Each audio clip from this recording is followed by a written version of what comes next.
All right, this category of planning and evaluating and activating and collaborating and monitoring the plan of care could be the linchpin category of all 8 categories. It could encompass them all and be put as an overlay, but it stands as its own because it's so important. What we mean by that is everything in this landscape of care requires intentionality and proactivity. This category is about that intentionality and proactivity.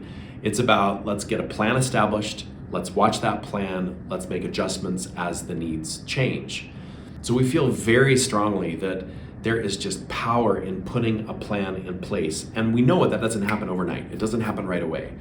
But getting a plan in place is essential if we want to stay ahead of all the changes that are going to happen.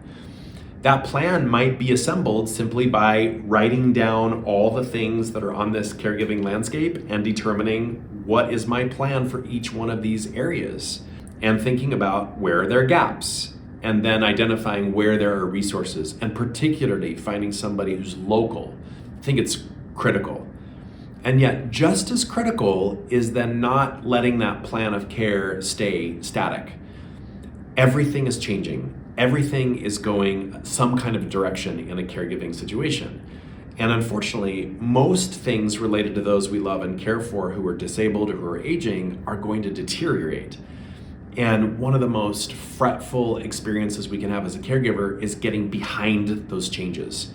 We can't anticipate everything, but if we have a plan in place that includes an ability to watch and monitor the leading indicators, the tripwires of what do we think is happening and what's changing mentally and emotionally, what's happening physically, what's happening with our social, what's happening with our housing, and having a partner helping us think through, well, what's the next stage? What will inevitably be next? That helps bring the confidence and the clarity and the comfort and the peace.